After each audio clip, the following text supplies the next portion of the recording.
Hello, everyone, and welcome to the Student Sustainabilities Collective presentation titled Deconstructing Coca Cola's Environmental Record. My name is Alexandra, and my pronouns are she, her, and hers, and ella. I'm a fourth year political science major with a focus on public law and a human rights and migration studies minor, and I'm currently serving as the director for the Civil and Human Rights Campaign. Hi, my name is Kelly. My pronouns are she, her, hers. I am a third year in the Environmental Systems Environmental Chemistry program, and I am one of the co-directors for internal development. Hi, my name is Guadalupe. I am currently a fourth year majoring in oceanic and atmospheric sciences. My pronouns are she, her, hers, and I'm currently the director of energy and waste.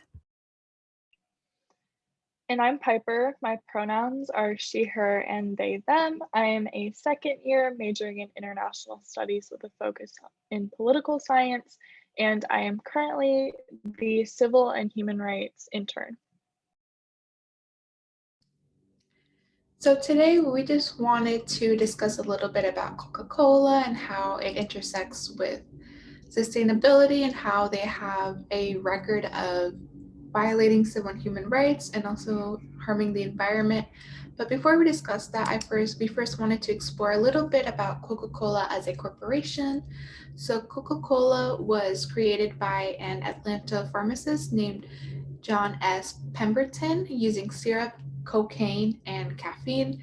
The cocaine element was removed in 1903. The company itself was created in 1892, so it's been around for a really long time. They have over 2,800 products in more than 200 countries, so they're really a big corporation with a lot of influence and influence.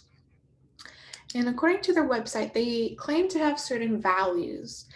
And one of their values is that they value racial equity in their company and in their communities. They believe that there's no place in the world for racism, and they believe that they are striving for justice and equity in their company and throughout society. However, this doesn't seem to match their record and their history. For example, Coca-Cola is known for having a racist workplace. In fact, in April of 1999, a class action lawsuit was filed against Coca-Cola by 4 current and former African American employees for racial discrimination. Coca-Cola did not have um, Coca-Cola lacked representation of African American employees. African American employees were paid less and evaluated unfairly. The employees eventually won $192 million. That's a very large settlement. And that's a lot of money that Coca-Cola paid to cover up their racist workplace. There's also a current consumer lawsuit going on. So the Earth Island Institute is claiming that Coca-Cola mislabeled their products to make consumers believe that their bottles were recyclable when in fact less than 5% of their bottles actually get recycled. So this is lying to consumers about their products, and there's a current lawsuit against that. So clearly Coca-Cola doesn't really have a history of valuing equality and justice, and that can be seen in other parts of the world as well. So, how are Coca-Cola and Colombia related?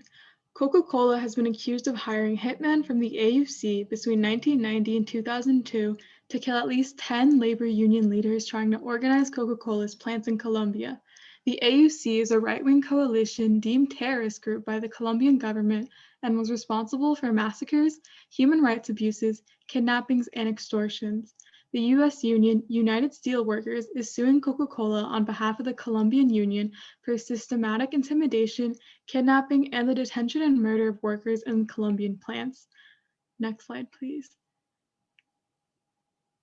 Coca-Cola's involvement with the AUC is overall just a major civil and human rights violation of laborers and their ability to unionize in their workplace safely. Next slide. Now, How do WWF and Coca-Cola relate? Mexican former President Enrique Peña Nieto recently passed 10 decrees allowing for the extraction of water in 300 areas by companies in the mining, fracking, and oil industries for the next 50 years. This decree was passed on June 5, 2018, a little less than 3 years ago. These new presidential decrees lift decades-long prohibitions on extracting water from previously protected basins. These 300 areas make up around 55% of Mexican surface water and have also been described by some as water privatization. The World Wildlife Fund has defended these new decrees, stating that these new decrees will reserve water for the basin's flora and fauna while providing the surplus for other agricultural, industrial, and human activities. While their statement may be true, Coca-Cola is one of WWF's main sponsors, and WWF's statement is clearly influenced by Coca-Cola and what they stand to gain from these new water decrees, also known as more resources for their products and further access into the Mexican market. Also, these decrees beg the question, who is the best person to look after such a precious resource? Companies, politicians, or the people who live near these areas?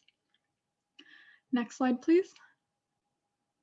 Besides supporting these new decrees, WWF has been accused of greenwashing for allowing some of its member companies the ability to reap the benefits of their association with WWF while also logging unsustainably, converting forests to plantations, or even trading illegally sourced timber. Basically, this proves how WWF is an organization companies can give their money to in exchange for WWF's stealing good reputation, all the while taking advantage of people's trust in WWF.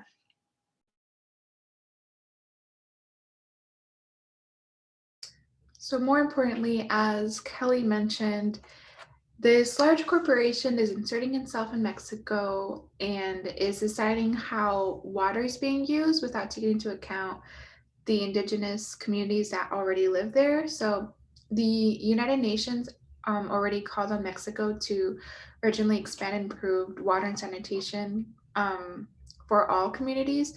There is a lack of water in indigenous communities, specifically the Masaua community. They've been fighting a lot for their water rights. And so it's just really concerning that a large corporation can insert itself into a community, take away resources when people who live there don't have access to clean water.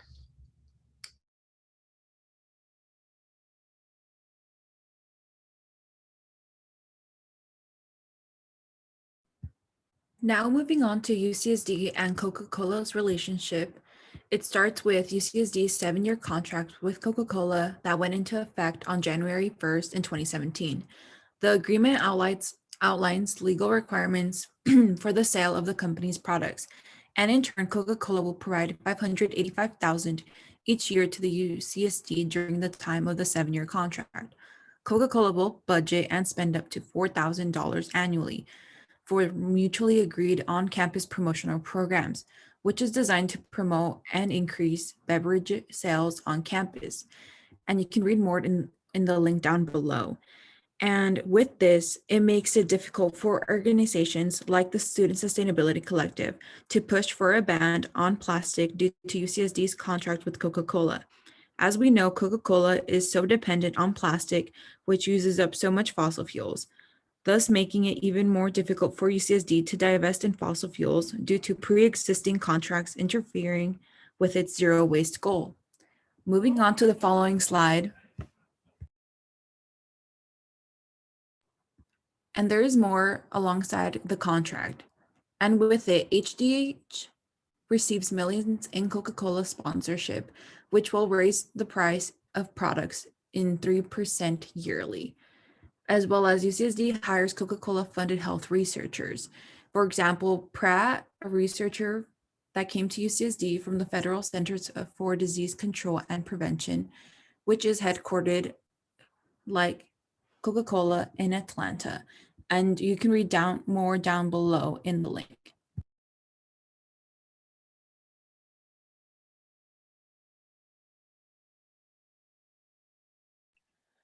So, after hearing all of that harrowing information, you're probably wondering, well, what is it I can do about this? The simplest step that we can recommend is boycotting Coca Cola and boycotting the World Wildlife Foundation. Now, obviously, this is easier said than done, considering that Coca Cola is a massive multinational corporation and they own a lot of products that you may not know they own. Along with that, you can sign petitions to tell Coca Cola to stop using plastic and to increase their recycling. But let's not forget that the bigger issue here is that our global capitalist framework facilitates this heinous behavior by companies like Coca Cola. So, if you're really passionate about these issues, we have some further recommendations. The first would be to read How to Be an Anti-Capitalist in the 21st Century by Eric Olin Wright. And then if you like what you read there, you can move on to joining an anti-capitalist organization and help fight big companies like Coca-Cola. Some examples from the San Diego area are the Party for Socialism and Liberation San Diego, the Answer Coalition, the Democratic Socialists of America San Diego chapter, and the Black Rose Anarchist Federation. For more organizations and different cities, you can check out this awesome Reddit list that has a ton of organizations and what cities they operate from. And of course, you can come check out the Student Sustainability Collective, our work, and our soon to come reading group. So thank you so much. Thank you all so much for listening to our presentation, and that concludes our presentation.